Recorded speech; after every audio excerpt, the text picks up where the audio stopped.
And I think Austin Eckler is one of those dudes that could rival guys like Christian McCaffrey and Dalvin Cook by the time the season's over. Right now, I think Austin Eckler's that guy that you can get outside of the top 10 running backs that is going to give you that top 3 to top 5 value. Jamar Chase, he's going like right around that round 4, round 5 range, I believe.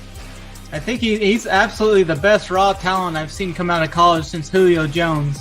And I think the Bengals are going to be down a lot this year. They're going to be chucking all year. I look for Chase to have even a better year than Jefferson had last year. I'm going to start drafting Packers in stacks with Aaron Rodgers, just because the narrative right now is that Aaron Rodgers is likely to, not play this year or go to a different team.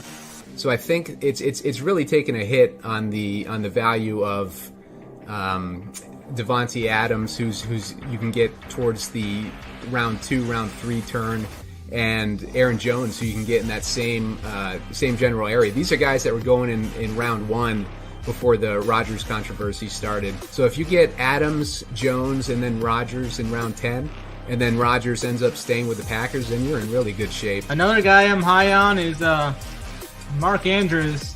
He enters this year on a contract year, and he's kind of dropping in drafts I've been seeing lately. I think he's going to return to what he was in the 2019 season when he had a pretty good season. So Jonathan Taylor has been going in the mid to late second round, so he's a value there. I wasn't drafting him in the beginning, but now if he falls to me in that second round, then I'll take Taylor. I've been grabbing a decent amount of him lately. I'll tell you right now, I think Urban Meyer is going to drive that team into the ground quicker.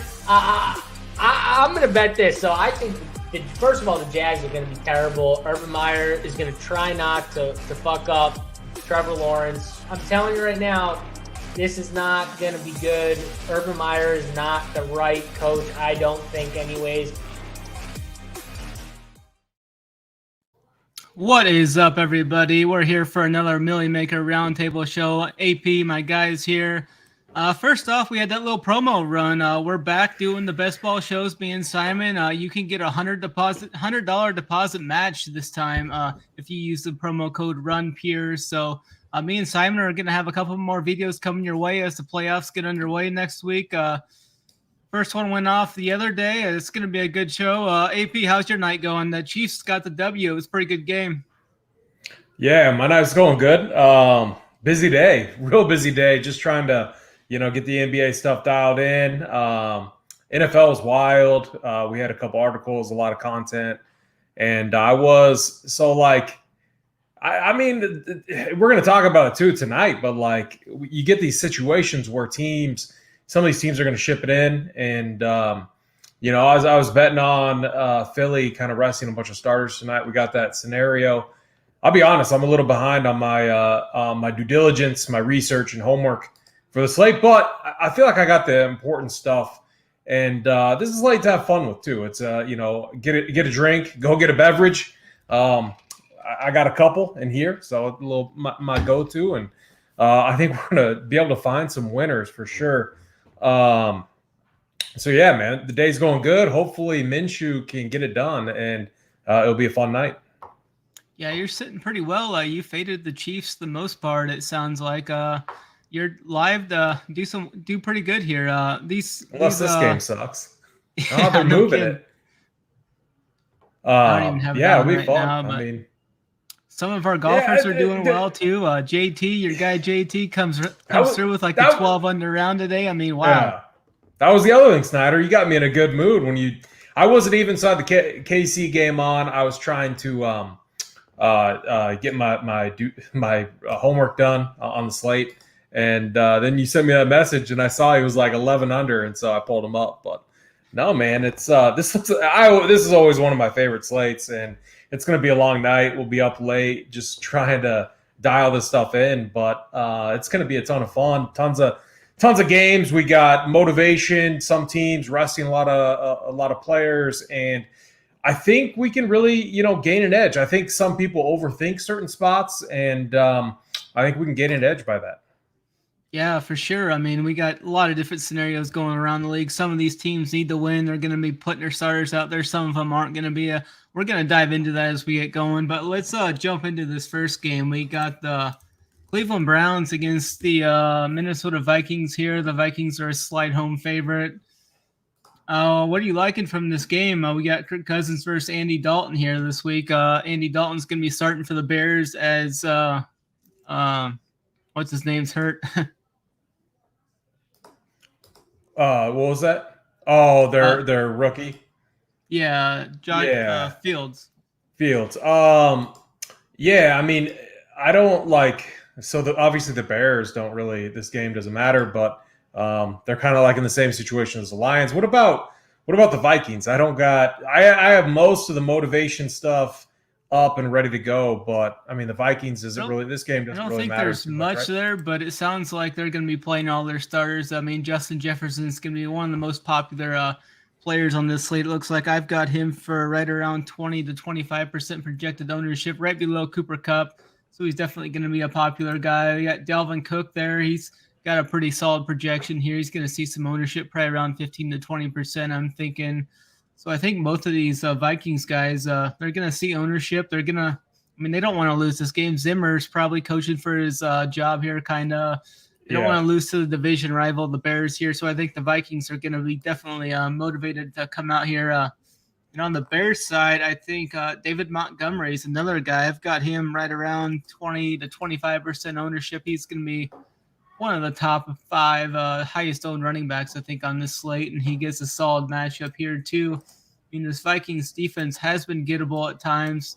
They just gave up 39 points on the ground to the Packers last week. They've been getting torched through the air about every game this year. But it's going to be Andy Dalton out there slinging. We got a guy like Allen Robinson. He's down at 4K. This is his last game of the year. I think he's on a contract year. Could definitely see Allen Robinson finally popping for a big game here as he hits the free agency markets. Yeah, he got 6 targets last week too. I like that. Here's how I see this game. It's you got a game where these teams are going to play. Andy Dalton's obviously playing for pride, and it's in a dome, and it's one that I definitely have interest in. No Adam Thielen, so obviously we're going to have interest in Justin Jefferson. I would compare this game to like probably like the Cardinals and Seahawks, which I like a little bit better as far as like what these teams have going on. But I think both are very viable. So like if I'm going here, it's probably Justin Jefferson. Like I don't know if I want to run like Kirk Cousins stack. So like it's going to be like a one-off, like a Jefferson one-off or Dalvin Cook one-off with maybe one run back, like a Robinson, Jefferson, Mooney, Jefferson. I mean, if you want to play David Montgomery, you can. I usually don't play him, and he's done good. I mean, last week 21 DK points, 23 the week before that on 22 touches. But the problem is over on DraftKings, this dude's averaging a little over 2 yards per carry, and he's just fallen into these like nut situations. And so if the Vikings go up early here, I think what the Bears would do is probably just put it in Andy Dalton's hands and let him kind of throw it around. So definitely going to be off David Montgomery, Dalvin Cook, Jefferson, those guys I'm interested in. And then Mooney's he's been really good. 13 targets last week, 9 the week before. Obviously the third, then with Andy Dalton back there, we got to like him a little bit more. So I'm probably doing like no quarterback plus receiver stacks. It's all in-game secondary stacks is what I would call it, where I'm playing like a wide receiver 1 from the favorite and then running it back with a wide receiver 2 or wide receiver 1, so that would be like Jefferson and Mooney. And then I'm moving off this game. Yeah, I like that for sure. A lot of the same sentiments there. Let's get to this another rivalry game here. We got the Packers heading to the Detroit Lions. It looks like the Packers are going to be playing their starters for at least the first part of the game. There's no clear sign on how long they're going to play. Aaron Rodgers does have a couple of contract incentives here. He needs to be in the top 3 in completion percentage for another 100,000. He's right in 4th right now, really close. So he's also total touchdown passes. He needs to get into the top 3 for another 100,000. Both of those are right in range. I'm not sure how much time he's going to see on the field. He doesn't care about 100K. This is your standard spot, in my opinion, where like Rodgers isn't going to go out there trying to get an extra 100K. I think the Packers rest their guy. Obviously, like this is pure speculation without anything fully confirmed yet. But in a lot of these situations, like the Packers don't need to come out and play all their dudes. So unless we get other news, I'm going to work under the assumption that like the main Packers guys rest here. And in that scenario, this Lions team's been out of it for a long time, and they've been playing super hard and trying. And so like I just got to make sure. So our boy Amon-Ra St. Brown, I'm going to be looking to him. DeAndre Swift. What I want to do though is, and I don't know if you know this, like Snyder, I respect this Packers defense. So what I'm going to be looking at is if they rest any of their main guys on the defense. If so, tons of interest in Amon-Ra St. Brown. Might like him anyway. The guy's just somehow he finds a way to get it done. Double-digit targets for 5 straight games, and he's just putting up monster numbers. And he'll get Goff back. Goff wants to have, like the Lions are going to be plenty motivated to try and beat the Packers here. Keep an eye on the news, but if the Packers rest a few guys, I got a ton of interest in some of these Lions players. Yeah, I like the Lions call as well. I've been on Amon-Ra quite a bit here lately. He's had five straight games with at least 8 catches, like you said, a touchdown in the last 3. He's a great option here. I don't think he's going to see the ownership that I think he should either. He's kind of getting priced up there, but we got some value in some other spots where we can afford to get on this week. Amon-Ra is going to be one of my, I think I'm going to target him quite a bit in tournaments this week. But off of him, maybe I do the single with Goff, but I don't think I'm going to go to much else on this team besides that. Maybe you could look to St. Brown kid. He saw a couple targets last week, but that's pretty thin at 3K. But Swift is back. I'm not sure what his workload is going to look like. He saw 36 of the 63 snaps last week. 5,900 is not a bad price tag, though. So, he could be intriguing for some GPPs. But do you have any final thoughts on this game, or are you ready to move on? If you're live betting right now, I'd live bet the overs. These teams are slinging it around. I've seen Gardner hit Jackson. I was high on Jackson in Showdown, so that was good. Nice. No, I'm good with this game. Wait for the news. But as I have it written up right now, I do got to think that the Packers rest some guys here. And yeah, we I don't think I'm going to play Goff, but Amon-Ra, DeAndre Swift, those are kind of the guys I'm looking at. Yeah, let's jump into this interesting game here up next. The Colts versus Jaguars. The Colts must win this game. It's a must win for them. They're a big favorite here. Jonathan Taylor also has some incentives here. He's not really close, but he's within range of 2,000 yards. He needs 266 yards to hit the 2K mark. Against this porous Jags defense, that's fully in range for him. I think he could bust off a couple long runs here. He's going to be one of the highest owned players on this slate. He's graded out as one of the top projections on this slate as well. I think he's at 9.3K. That's a fair price tag for him. I'll have him in quite a bit of my builds. I'm not going to be playing cash this week, but he's going to make probably all of my, I'm not sure if I'm going to put him on all my 3 maxes, but he's definitely going to be on at least 2 of them. We've got Michael Pittman here too. He's kind of underperformed for us as of late. For this Jacksonville side, we've got a couple of contract extension. I think Marvin Jones, he needs 4 receptions to get a $500,000 bonus. So that's pretty big for Marvin Jones, I think. He's not one of those big earners, so I think that could be interesting. He's at 4.3K. Not going to see much ownership as well. What do you like on this game? Yeah, this is with the Colts and their situation, they had a chance to close things out last week. They didn't. I think what they do is just give the rock to Johnny Taylor, and I think he gets it done. 9-3. I'm not showing like massive ownership on him, but in this type of week where the raw points that you're going to get, but then you also know the upside that you're going to get with a guy like Jonathan Taylor, I'm with you. Like, There's very few scenarios, in my opinion, where he doesn't get it done. It's not like the Chiefs, scenario today where, you have a bunch of different dudes that could all get it done, or like Tyreek Hill. Like, it's a different scenario. They're going to feed him the rock. The kind of production he's going to get, and he's going up against the worst team.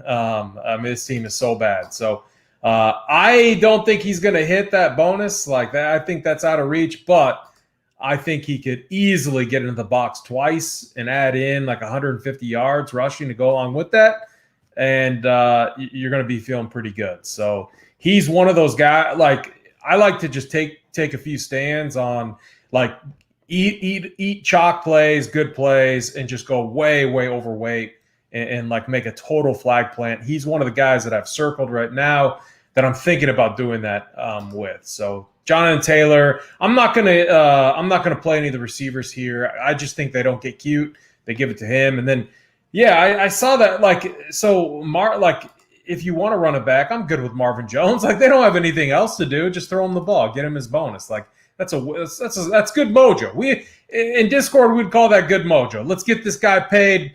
Get things right going into the offseason. And, this Jags team has a lot of work to do for sure.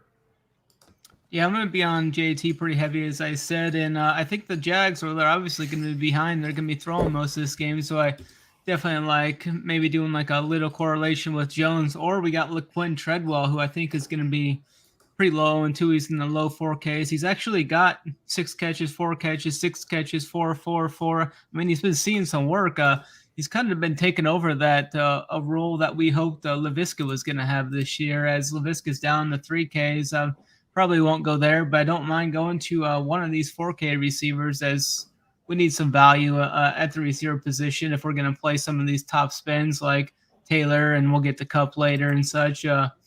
But yeah, I think it's going to be a pretty easy in and out route for the Colts here. And I mean, it'd be interesting to see if Taylor like breaks up a couple early and he's sitting at like 150 at half, if they try and push him in the second half, or what they do there. It'd be interesting to see. But I think Taylor's pretty highly likely to score 25 points or more in this game. But let's jump to another game where the Titans also need to win this game to hold the number 1 seed. I mean, that's going to be big for them, as Derrick Henry's back in practice. They didn't activate him yet this week, but he's right there. And I mean, another week off for him would be huge to get him fully healthy going into these playoffs. They got a matchup here against the Texans. They're double-digit favorites here. They shouldn't have too much trouble with the Texans here. We've got a couple of guys here that are going to be pretty popular, though. Dante Foreman, he's under 6K. He's going to be one of the more popular, cheaper running backs on this slate, it looks like. Sets up well. He's had pretty good success here as of late. Brandon Cooks is there for the Texans as well. I mean, A.J. Brown, if the Titans are going to move the ball through the air, it's most likely going to be with A.J. Brown. So if you're looking to stack this game without the running back, it's pretty easy to find where all the volume is going to be going. It's going to be going to A.J. Brown. But what are you seeing in this game? I see this setting up very similarly to the Colts game. Deontay Foreman, I know there was weather issues, so if you're looking at volume, 26 carries, that game was like, I'm pretty sure the weather was just really terrible, so they default just leaned on the run. But still, like, you got to think the volume is going to be there. His price is reasonable, really good matchup. I think he's another very fine play. And then, A.J. Brown, if he's in, I think he's solid also. I just think this is a spot where, like, they have a good team total. I don't think you're going to get the back and forth maybe that you want. I mean, if you do think you get some back and forth action, I think you want to play Brandon Cooks. He's been an absolute machine when he's been in there, and he's been another one of those guys that's getting double-digit targets. Mills is just constantly looking for him. So, I mean, like, I actually, the more I think about this, I could definitely get on board with maybe Foreman, running back with Cooks, a little running back opposing wide receiver 1, just because you're going to get double-digit targets, 11, 10, 11, his last 3 starts when they've really just let Davis Mills kind of toss the ball around. So, tons of interest in this spot right here. I'm not going to play Like if Julio Jones is back in, I'm not like 5K. Like I'm not going to even get suckered in to that price tag. I'll under project him. I like, man, Julio Jones 5K. I mean, is he playing tomorrow? Like I don't have that up. I don't think so. I'm not seeing. I guess I'm seeing a Could be. projection for him, but I don't think I wouldn't play him as well. I mean, that's pretty dusty there. Yeah, no, I mean, and then I know our boy Rex Burkhead, he needs to get a little over 100 yards for a little bonus. So if you want to do that, but I think they're just going to let Mills toss it around and look for Cooks. So that's who I'd be looking at. Yeah, Burkhead actually has another incentive as well. If he can get 30% of the snaps, it's going to get him an extra 125,000. So I mean, he's been seeing at least 30% of the snaps for quite a while now, so it should be pretty attainable for him. For GPPs, I don't mind going to Dontrell Hilliard, maybe as like a long million maker type play. He had 8 carries last week, did break one off for a touchdown. I mean, it's pretty thin play, but could get there. I mean, the price is, the more I think about it, the price is a little too high for that even. But Donta Foreman, he's had 100-plus yards in 3 of his last 5 games. I think he's going to have no trouble here against this porous Houston defense. I don't think I'm going to play Tannehill, but I don't mind like a one-off of playing A.J. Brown if I'm not going to play the running back. I don't think I would play them together, but I'm going to play one or the other. I think that's definitely viable. And Brandon Cooks, I think, is a real solid run back. I mean, they're going to be behind in this game. He's been seeing solid work, 7 catches, 8 catches in his last 3 games. He's scored 3 touchdowns in his last 2 games too, so I definitely think that's viable there. So, but other than that, I think it's pretty simple to find the guys that are going to be getting all the volume in this game. So let's move on to this next game. Let's move to this pretty shitty game that I don't really like any of these guys in. The Washington football team at the New York Giants. We've got a low total here, right around 38, 37, somewhere around there. I don't see too much in this game that I like. I know Taylor Heinicke has a incentive here. He needs a win in 60% of the snaps for 125,000. And Rivera said that he's going to be starting this game. Jake Fromm's on the other side, and boy, Jake Fromm's a little tough to handle there. The Giants have a 15-point implied team total. I can't see myself getting to anywhere. I know Antonio Gibson's going to be pretty chalky. I have him listed right around 20 to 25% ownership, and I think that's an easy fade for us in this spot. What's your take on this game? Yeah, easy fade. Defenses maybe in play, Washington, and that's it for me. Definitely not playing any playmakers from this game. Yeah, we can make that one short and sweet and jump to I guess we'll jump right into another poor game here. We got the Bengals without Joe Burrow heading into Cleveland, and Baker Mayfield's going to be out. They got Case Keenum's going to be squaring off against Brandon Allen. I don't really see much here anyway. I don't think Nick Chubb's going to play much. They haven't came out and said whether he's going to play or not. I don't really expect Chubb or Hunt to really see too much action in this game. We could see a spot for like a Demetric Felton, maybe getting some snaps here. But I mean, you know who we're going to see? You know who's going to get minutes? Our boy Stanley Morgan, little Nebraska player. You don't want to play any of the. Like I would even be worried about like Samaje Perine because they were like using him in the passing game, like not often, but like, I mean, he's going to get some work for sure. But no, this is I mean, on the Brown, like if you got to read on like Dearness, I would rather play like Dearness Johnson over Nick Chubb. I don't know, like I'm not going to touch any of the Bengals running backs. It's not safe. And then the receivers aren't safe. Why would they like Tyler Boyd, T. Higgins, Jamar Chase? They're I think the only reason Jamar Chase is going to play is he needs 45 yards for the single season rookie record. I could see him getting out there and them just getting him some work early. Another guy is Tyler Boyd needs what does he need? I had it right here. Tyler Boyd's like 100 and some yards away from hitting. I think he's like 130 yards away or something like that away from hitting 1,000 yards. And that would mean all 3 Bengals starting receivers would hit 1,000 yards. So that'd be kind of unique, but I don't really see Tyler Boyd getting enough work to hit that milestone. So I don't think there's too much here. You just want to pass on to this end? Yeah, I don't. I like. Yeah, this is a game where I'm not going to play. Not defenses or yeah. Easy mark-offs. We got 13 games here, so it's easy to thin the slate down if we can just cross some of these teams off as a whole. Let's move into this rivalry game. We got my Baltimore Ravens squaring off against Ben Roethlisberger here. Ben's going to be playing his final game, and the Ravens put out a hype video here earlier today. Terrell Suggs was saying how he doesn't want to be remembered as Ben getting his last win in the Ravens' house. So I think the Ravens are going to be coming out pretty highly motivated in this game. I can see the Ravens. Huntley's solid too. Huntley's at 5.7. I really like the price tag on Huntley. He's shown that solid upside. He had 35 against the Packers in one of those last starts he had. I don't expect too much scoring because this game's always sloppy between these two. It's got a low total in the low 40s as well, but I think Huntley could definitely score a couple of touchdowns. Mark Andrews is right there. Mark Andrews is really close. What's he need? 141 yards for the single season record as a tight end. I could definitely see him getting this there. He's going to be completely unknown too. I'm seeing like 1 to 3% ownership on him. He's priced up to 7 point. Mark Andrews. He's up to 7.5, and everybody's looking to spend on Taylor and Kupp. So I think we're gonna get that Huntley Andrews combo at sub percentages here. Do you have any takes on this? Aren't the Steelers usually pretty good against tight ends? That'd be my only. I don't have my flow chart. Let me pull that up in front of me, but they held him to like 9 DraftKings points on 9 targets, I think, earlier in the season. Good. This is another game, Snyder, where I will. Here's the thing about this last slate.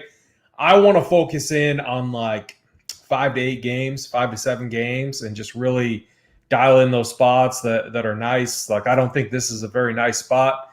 So for me, on a slate like this, I make it easy by just crossing these games off. If Tyler Huntley beats me, no offense, Snyder, but like I will live to fight another day if he beats me in an environment where we most likely won't get back and forth scoring. So I'm not going to play him. I'm definitely not playing Big Ben. Like, if you want to go down with that narrative, have fun. But this dude. Did you see that meme out for Big Ben after last week's game? He's like, screw it, Ray's down there somewhere as he's throwing a 4-yard out. Jesus, pretty man, funny this meme. Dude. Yeah, So for me, I'm off this game. Yeah, and maybe the defenses can't ever rule those guys out, but no, I'm not going to play any of the playmakers here. Yeah, I'm just going to probably play some skinny stacks with Huntley and Andrews just because of the ownerships, but I don't have nothing too concrete or nothing I'm too overwhelmed convicted with on this game with that low total. It's an easy spot to cross off, like you say, as we'll look to pivot to some of these other games. And let's go on to the afternoon slate here. We've got the Seattle Seahawks traveling to the Arizona Cardinals. There's some incentive for the Cardinals to win here. They're going to play regardless in the playoffs, but they have some seeding rights in play here. Russell Wilson's off of his best game of his year. He won the Millie, I think, for Osmo. Osmo had that Russ Wilson double stack, took him home at like 1% ownership. It'd be interesting to see if anybody goes back to him. I think Christian Kirk's going to be one of the more popular receivers on this slate. He's right around 6K. DK might see some ownership now after that big game last week. What are you seeing in this? Zach Ertz is probably going to be one of the most popular tight ends as well. Yeah. This is one of the games that I really like to stack up. So you got to like what you saw from the offense here last week. They look good. They're clicking on many different levels. Rashad Penny really helped just on the ground to open things up. Got like a perfect game script too. So it's like a little unlikely to see something similar. However, like you got the weapons with Kyler and like the Seahawks defense. I believe they have many key pieces out. Like Bobby Wagner, like he's not like, so he's one guy I was looking for. I think he's out. Don't quote me on this. I got my NBA data up, not my NFL. So I'm going off memory. But like if certain key pieces are out on the defense here, then yeah, I really like full stacks. This is a game where Russ and Kyler can, dish it back and forth in a dome. This is here's how tomorrow sets up for me right now. I like those pieces we talked about from the Colts and Titans. Maybe run back with the Texans. Not Vikings game I'll look at, but I really like a few of these other games, maybe a little bit more than that game. But this is one of the games that I'm going to have stacked up a ton of different ways. I just think the potential here for some nice fireworks, back and forth action is going to be very good. The connection between Russ and DK Metcalf over the last 2 weeks is really intriguing to see. Tyler Lockett, though, is going to be the guy I think I go to. It's, maybe we get a little flop lag. We get Tyler Lockett in a dome, kind of, running his routes that he does, get some bombs from Russ. So I'm looking at Russ. I'm looking at Kyler. I would prefer to play Kyler because Russ has been very hurtful for me when I play him. And Kyler, we get the rushing upside. So I could see him running in a touchdown, throwing for 2 or 3. And what I'm hoping for here, Snyder, is like a 34 to 28 type game, which I think we could definitely see something like that. So if you're betting this, I like the over here, and I'm going to have many different game stacks. Yeah, what if I told you that we could get Russ at $1,100 cheaper and about 1/3 the ownership? Are you still playing Kyler?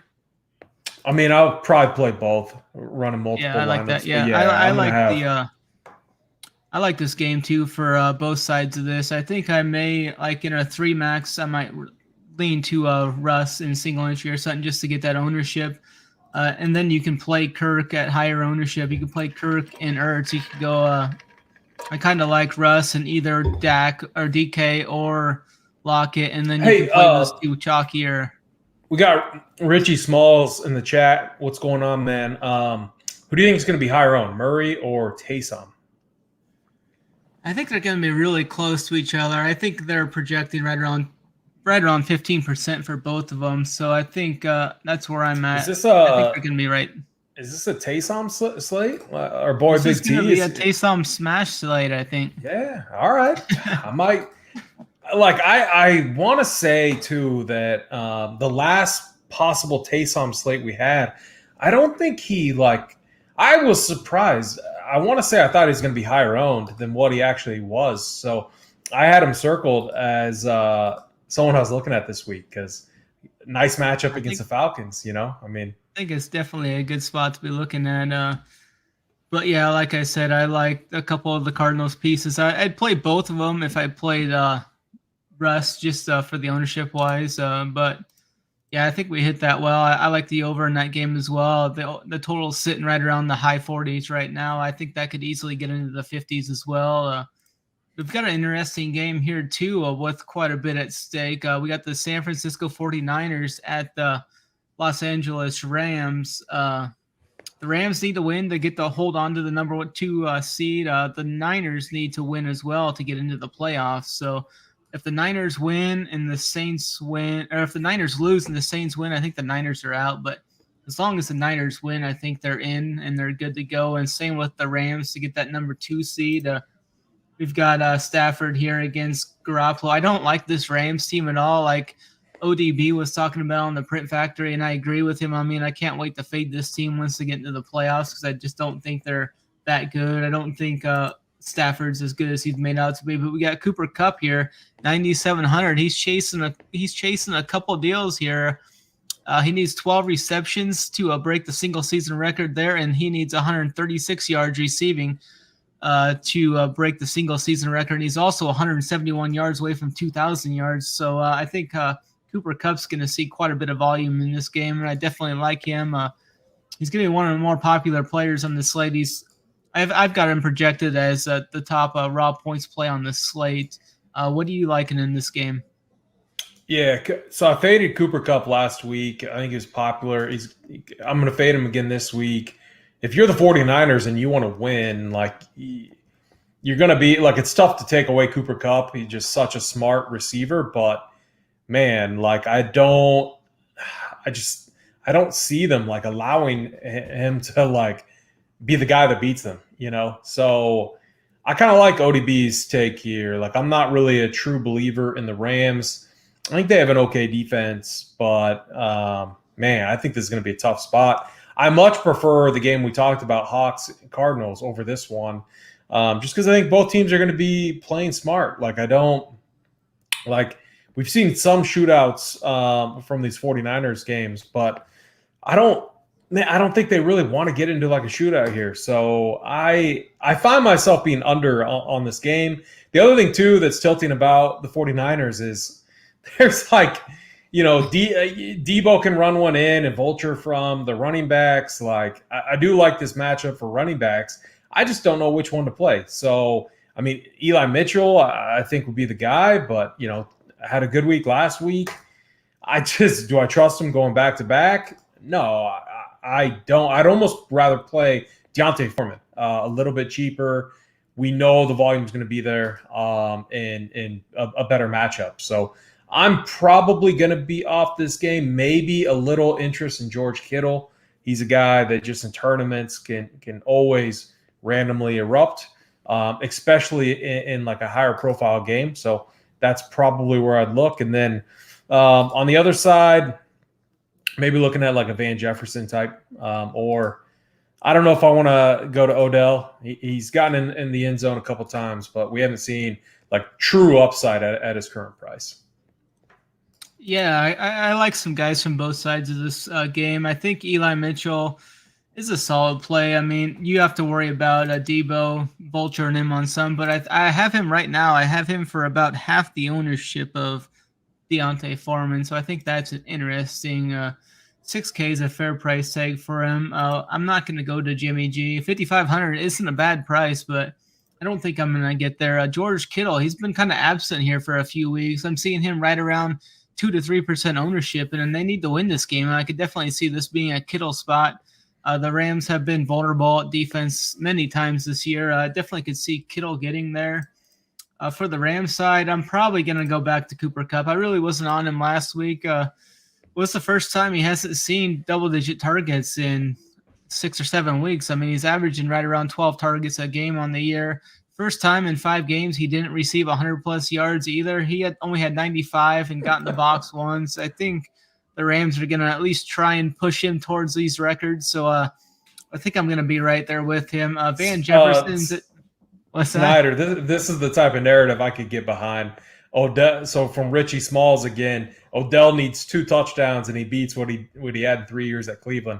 That's a narrative I can get behind. Maybe we'll go to OBJ. I was going to say you could go to one of these other guys if you're fading Cooper Kupp. I mean, both these receivers are in the 5Ks. I think that's fair price tags for them. The Rams are going to be trying to win this game as well. They got an implied team total of right around 24 points, so they're definitely going to score some points in this game. So I don't mind that at all. I mean, don't think I would play either of these defenses. They're both right around that 3K price tag. Yeah, I think we hit that pretty well. Let's jump into this. It's an interesting game here. The Bills need to win. The Jets are going to be just hanging around. I think they're going to be the kick pan here. They got a 12-point implied team total versus the Bills. Big favorites here. The Bills have, I think, the highest implied. Yeah, they have the highest implied team total on the slate, right around 28, 29 points. I mean, Josh Allen's just a smash play here if you can afford him. 8.1K. He's projecting as a top raw points quarterback on the slate. Going to Diggs there is interesting. I think there was something ahead on Diggs. Yeah, he needs a lot of yards, but 231 receiving yards earns him a 1.5 mil bonus, as well as 6 receptions, which is very attainable, earns him another 1.5 mil. So I think we're going to see quite a bit of Diggs and Allen in this game. What are you seeing from this standpoint? Yeah, this is another spot I really like. The Bill, they're not going to be messing around. I haven't been on many Josh Allen to Stephon Diggs stacks like throughout the season. I'm going to make sure I'm very high on that combination. So when I think through like what we've been talking about and what my player pool is going to look like, Josh Allen, Kyler Murray, Russell Wilson are 3 standout quarterbacks that I'm looking at so far. And Stephon Diggs, I love that correlation there. I'm not like this is another spot where I don't think I need to force a run back. So the rules are going to be really important. And in SaberSim, which is what we use, kind of how I build my own rules is just if I don't want to run back, I really under project the other side of this game. So that's something I'm probably going to do. And why might that work? I think this is just a game where they're not going to mess around. They're going to let Josh Allen do his thing. They're going to they're just going to make he may only need to play 3 quarters, but they're going to make sure that this game is done. And in 3 quarters, if they put up their implied team total, Josh Allen's going to be one of the top scoring quarterbacks on the slate. And Stephon Diggs, I think that price is tasty. And on DraftKings, our box score lurkers, they're going to look at that and be like, man, he hasn't killed us since the last time we played the Jets. So maybe they see that DVP or DV team, whatever we want to call it, what we talk about in baseball, or BVP, what we talk about in baseball. So Stephon Diggs he put up a monster number against the Jets. I think he does it again though. So Allen to Diggs, love that correlation. I don't know. I'm indifferent this week because I think there's so many good plays. I think one of the reasons why we won't necessarily need a run back unless it's the game, the Seahawks Cardinals game. So that's where I'll build a rule for that specific game. But for some of these other games, I'm not going to build a run back because some of these other situations where starters are being rested, I think we're going to get better value that we could use as run backs to then get access to other better plays on the slate, if that makes sense.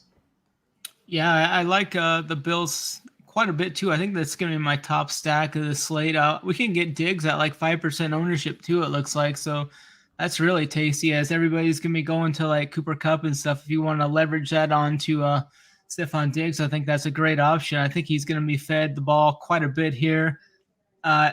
I don't know if I'm going to get to Gabriel Davis or anyone like that. Beasley, they're both right around the high 4Ks. I'm not going to Mackenzie Thompson with those other guys healthy. The guy I would run this back with, though, it looks like he cleared concussion protocol, is Michael Carter. He kind of hurt my feelings last week. Got that concussion right away in the game. Only played 8 snaps, so 1 series, got a concussion. But the game before that, he did well for us. And the Bills have really struggled against the running backs this year. That's kind of the biggest weakness this defense has had so far this year. They've given up quite a bit of 20-point-plus games to the running back position this year. I think Michael Carter at 5K coming in at around 5% ownership is another good way to get different in these GPPs and such. Dawson Knox, I wouldn't mind going to him. He's going to be pretty low owned. I mean, he's seen some decent volume as of late. Going to be 1 to 3% ownership, I think. 5K is not a terrible price tag for him. What do you think about my guy Michael Carter? You have any interest in him bringing it back if you had to? Yeah, that's one run back I wouldn't mind, but I just go to thinking Deontay Foreman is $700 more expensive than him, and the volume is just going to be so insane. So while I get it, while it's fine to talk and discuss different run backs, I think it's important on a slate like this one where you're going to have these values open up, these really good spots open up, is to keep in mind, is the sheer volume that guy's going to get, is it better than just having a correlated run back in your lineup? Right, I definitely agree with that. One thing to kind of monitor, I don't think it's a big thing at all, but we have seen Josh Allen kind of struggle with some weather as of late. I mean, it looks like we might have not terrible weather, but a little bit of a chance of weather in this game, but just something to keep in mind. I wouldn't really keep it from you from playing it at all because I'm definitely going to be on Josh Allen this week for sure. Let's jump into this other game that I like quite a bit here too. We got our boy Taysom here. I mean, he's kind of been struggling as of late, but he finally gets a smash spot. I think this is one of the best spots he's had all season. He's put up 25 or plus points in his good spots he's seen this year. Kind of struggled the last few weeks, but this is definitely a spot with the Saints needing to win here to get into the playoffs. The game's going at the same time as the 49ers, so they're both going to be playing to win. The Saints are playing the Falcons here. They've owned this rivalry as of late. I think they've won 3 of the last 4 games or something like that. We got Matt Ryan. You could pair up Matt Ryan with Russell Gage. I think that's fine. Russell Gage should be playing in the slot some and not run into Lattimore as much. We got Deontay Harris, really cheap, really good price tag for him for GPPs. If you were gonna look for someone to pair up with Taysom, Kamara's right around that 8.3K range, right around 8 to 10% ownership, so we can get some pretty good low ownership on him. What catches your eye in this game? Probably, if I'm playing Taysom, I'm probably not playing Kamara. In that same build, I'm probably looking at like Marquez Callaway, or one of the problems is like, man, the Saints wide receivers. It's like getting those guys right. So while it could be a Taysom day, it's like maybe one, pair him with one guy. I've been fading the Falcons. So if I'm playing Taysom, maybe like you play him naked if you want to go that route. But I'll probably have a few Taysom builds just for Big T, just because I don't want to miss the party when he dominates. But honestly, I'll probably be a little under on this game. Like you'll see when I get my player pool done tonight, I'm gonna be pretty like zoned in on a few of these spots. I'm just gonna like go on him, trying to get the right combination. So I don't see this being a game I have a ton of exposure to outside of maybe Taysom plus Callaway or Deontay Harris maybe. He looks pretty cheap. So, I don't know. Unless you can talk me into it or convince me otherwise. First, I wanted to hit on something Richie Smalls said. I completely forgot to hit on this in the Arizona game, too. It's Connor. He's going to be one of the most popular plays, and he hasn't been completely healthy either. I don't see much reason to really push Connor in this situation. I know Edmonds is going to be out this week, and Connor has smashed his spots when Edmonds is out. But I really don't see them pushing Connor, says he's not 100% healthy in a game that they really don't need. I mean, they want to win this game, but they don't absolutely have to win this game because they're still going to be in the playoffs either way. So with him being right around 25 to 30, or I guess just right around 25% ownership, I think that's a good fade on Connor. What did you have any opinion on that? Kind of going back to that. So was he a full practice all week? Do you know? I'm looking at it actually right now, James. Limited practice all week. Yeah. He's been, I like, so how I'm going to get off of James Conner is with Kyler and using him plus his receivers. Zach Ertz, Christian Kirk, AJ Green, even Anton Wesley might crack a few of my builds for sure. The volume's been there. So I'm hoping the running backs don't kill me on the Cardinals side. Because if anything, we know the Seahawks are going to want to establish it and run the ball, and they've just been feeding Rashad Penny. So I think what I'd do is play Penny, Kyler, Kirk, or Green or Wesley, and that's how I'd run a stack here. Yeah, and getting back to this Saints-Falcons matchup, I do like Taysom Hill. 6.2K is more than fair price tag for him. I think he's going to see some good work on the ground. The Falcons have had trouble with mobile quarterbacks this year. I think he can maybe even rush for 100 yards in this game, find the end zone once. I don't mind even pairing him with Alvin Kamara. I know a lot of people don't think that's a good correlation or you shouldn't do that, but he's actually been checking down the Kamara more in the passing game as of late. So I definitely think it's viable to go Taysom Hill Kamara and just try and soak up every touchdown on the team slate. Because I think they're going to score 3 or 4 times. I think that's a good mention because I think you're right. I think a lot of people do what I said, which was don't play them together. Where I like trying to capture all the TD upside.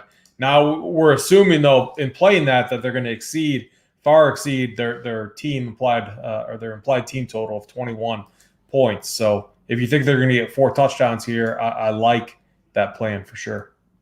Yeah, for sure. I definitely think you could go to Deontay Harris if you're looking for a punt wide receiver. He saw 2 targets last game, did miss a few games, but before then he was pretty active in the passing game. 8 targets, 5 targets, 5 targets. I think he's definitely a guy that could see in that 5 to 7 target range in this game. And for 3.2K, I definitely think that's fine. And if I was looking to run it back, it would probably be Russell Gage. I've been on him on and off this year. He's done well at times.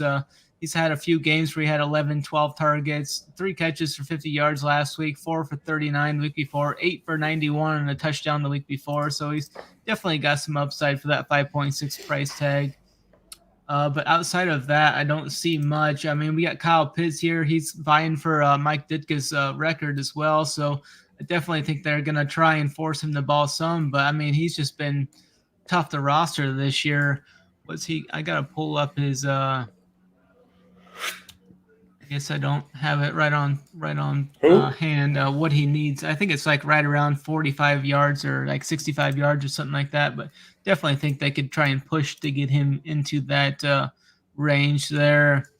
But yeah, I mean, it's just going to be Taysom and probably Kamara for me there. Let's move over to this other divisional game. We got the Patriots here traveling down to Miami. They've had trouble down in Miami for quite a few years. A lot of teams have trouble down in Miami for obvious reasons. I mean, there's a lot to do down there. The nightlife's pretty popping down there. We got Mac Jones versus Tua here. Former teammates going off against each other here in this matchup. The Patriots are right around a 6 to 7 point favorite, depending where you look. The total's right around 40 points. I don't expect too much firepower here. We've got Rahameh Stevenson. Maybe I think he might even get the start. I don't think they've said anything about Damian Harris yet, but I wouldn't be surprised if they just sat him out this week as they're looking toward the playoffs next week. Jalen Waddle's real close to another setting another bar for he needs 3 receptions for the single season rookie record for that. So he's right at 6.3K. So I think that's a fair price tag. What are you seeing in this game? Does anything catch your eye in this game, or is this just another kind of a spot where you're looking to avoid? Yeah, I mean, the nice thing about this slate is we have a lot of these spots where you can avoid. I mean, Ramondre Stevenson, I think it's a spot for them to showcase him. However, 5.9K, and we're uncertain about the role there.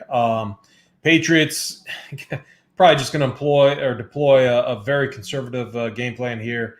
No interest in Waddle. We know they're going to try to take him away, and I just have no interest in the running game. Literally no interest on the Dolphins side, and very little to no interest on the Patriots side. Another game I think that's easy to cross off. And look, all of these games are going to get some ownership, maybe not much, but some. And it's just cross them off. Let's isolate and let's look at and get high ownership on these really good spots. That's kind of my theme for this week. Yeah, I don't see too much here. I would like to play Stevenson if Harris would be out. The Dolphins did give up 40 points to the RB position against Tennessee last week, so I think Stevenson could be in a spot. We've seen him break off some long runs at times this season. He's coming off 19 carries and 107 yards and 2 touchdowns in the last outing against the Jaguars, so I definitely think that's in the cards for him here, and he's going to be virtually unowned if that news comes late because this is a late game. So I definitely think putting some bullets in the chamber for late swaps is definitely viable in that situation. But outside of that, I really don't see anything else I like in this game. And that can just lead us into our final game of the afternoon here. We got the Carolina Panthers traveling to the Tampa Bay Buccaneers. Tampa Bay's right around a 9 to 10 point favorite. And it sounds like the Tampa Bay is going to be playing their starters. I mean, I know Tom Brady's got quite a few incentives here. He looks like he wants to go after him too. He needs to be top 5 in passer rating to earn another $500,000. Tom Brady top 5 in completion percentage or yards or attempts, another $500,000.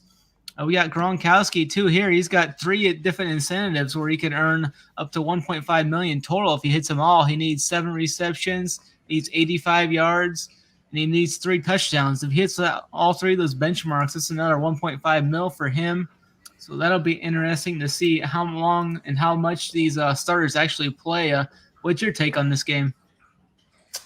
Yeah, another game where I'm not going to play Tom Brady. I think you could play some of those incentives for Gronk are very much in reach, and if he play part of me doesn't want to play him because it's like, gosh, they just need to get healthy and like for the playoffs and figure out what they're going to do. But if you really think they're going to give it a go here, I don't mind it. But, honestly, like Cameron Brate 3-1 looks just a little bit better there. They're same type of role, unless you think he's going to get fed. So it really comes down to the motivation, the narrative, and if you think it's going to pan out. Otherwise, man, this is one of those games where I kind of just want to I want to watch what they're going to do, if they're going to rest any of the defensive starters. If they are, then the Panthers are in the same situation they've have been in, and they're going to trot Sam Darnold out. He's going to throw the ball a ton. He hasn't looked good. He's looked really bad. But if the Bucs have a lot of guys on defense sitting, you could go to a DJ Moore. You could go to a Robbie Anderson. But this is just another game where like it doesn't feel too appealing to me unless we get more news tomorrow. But I mean, like, think about it, Snyder. Like, we got the Seahawks-Cardinals game, which looks really good. We got the Bills that we know they're gonna want to just get it done, get the win. Colts, same spot. 30-point implied team total. Titans, same deal. So, like, I know this is the Millie Maker type show, but what I think it's going to come down to is playing these best plays and then trying to find those low-owned value or mid-tier pieces that mix in where you have guys resting and it's going to be a player that takes advantage of that spot. So I'm going to have, like, whatever my core is, I'm going to have a high ownership percentage to those guys. And then it's just going to come down to trying to mix and match the other right players. But I mean, honestly, the Bears-Vikings game is becoming more into play for me.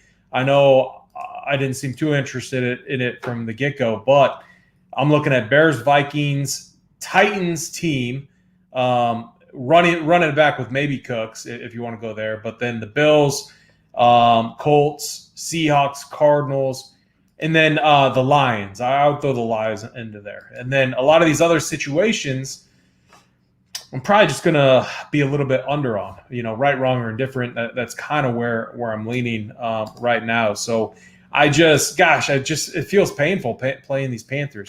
Like, even if the Bucs rest, hold on, who have the Panthers played? They play, the Saints. That's a tough matchup. Okay, and then they recently just played the Bucs. So, and what did they do? Trying to see if how the running backs fared.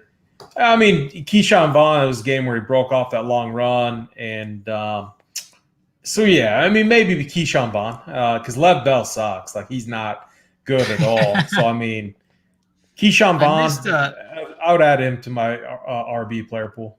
I missed a couple of yardage incentives. Mike Evans was within 54 yards of hitting his 8th straight 1,000-yard season, so I think they're going to push to get him that for sure. And then we got Brady here. He's got a chance to break the all-time passing record. He's quite a ways out, but 488. I mean, what if he comes out in the first half and chucks like 275 in the first half? I mean, he's going to want to go for it. I mean, Arians probably won't give a shit, but that'd be interesting to see what happens there. I might have one build with Brady Edwards and maybe like a Cyril Grayson. I mean, 4.4K is quite a bit for him, but he did see 8 targets last week, 6 catches, 81 yards, caught that touchdown. He got some good momentum and some praise from Brady there at the end too. So I definitely don't mind that. I mean, Gronk 6'3", he's going to be unowned. I think he's going to be like right around that 3 to 5% ownership with his price tag right at 6'3". So I mean, what do you think about putting one stack of Brady in there just in case he does go like nuclear in the first half and put up like 275 in the first? Yeah, I mean, I would do Brady, Evans, and Gronk. I don't know. I mean, those would be the guys, unless they use it as a spot to get some get some reps with these younger guys, Tyler Johnson and Grayson. I mean, I don't know. I mean, they don't have AB. They don't they are missing a lot of depth. I mean, AB's off doing what? videos. He's doing cameos. I think Big T was going to try and buy one of his cameos or something. Oh, we should. Oh, that's a good idea. Yeah, we'll have to look that up. That'd be funny. Yeah, our guy DJ Moore's kind of been letting us down. 8 targets, 11 targets, 10 targets, 10 targets his last 5 games, but he doesn't have much of anything to show for it. I think he's got like 240 yards in those 4 games, which is definitely hurtful for us. But I could see him being one of those guys. I mean, this Tampa Bay secondary is still pretty bad. I mean, he's got Sam Darnold chucking him the rock, so I could definitely maybe see him in a run back if he did want to run a stack or something. I mean, if you wanted some playback, did you have an opinion on your guy DJ Moore?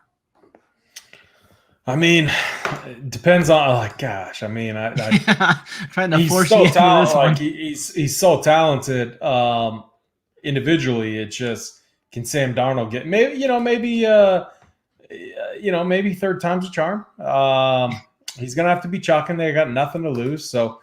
It's just one of those spots where maybe it's a pride type thing. But what's funny is I almost have more faith in the Lions than I do the Panthers right now. They look so bad. At least like Amon-Ra St. Brown is getting open and running really good routes, and Goff's going to be back there. So it's a tough spot for sure. Yeah, for sure. That should do us for our game-by-game breakdown here. Is there do you have a play of the day or something you want to cap this off with, AP? I mean, not off the top of my head. What about you?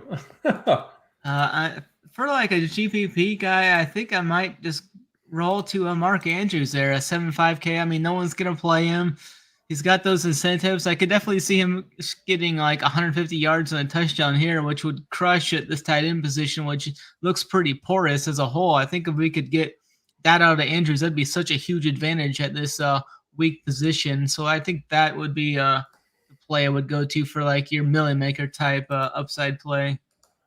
Yeah, I like that. I'm going to say I'm just looking at a few things real quick. Yeah.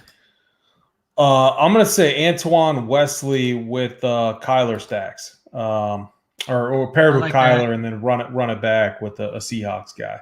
My other one I was looking at Brandon Cooks. So those two, I really like Brandon Cooks. They're just going to feed him the ball too. So, yeah. Awesome. Well, that'll be it for us tonight then. If you haven't, please like and subscribe to the channel. It really helps us to bring these free shows. I mean, this wasn't a free show throughout the year, but we put a few of them in for you guys. So if you could definitely hit that like and subscribe, that would definitely help us out going forward.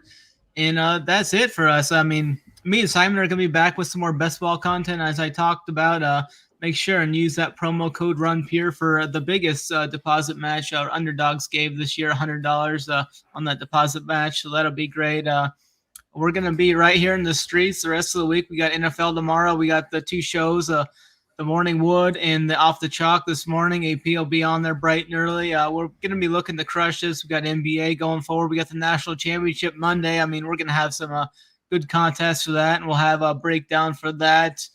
But other than that, thanks a lot for watching. We appreciate it, and always run pure.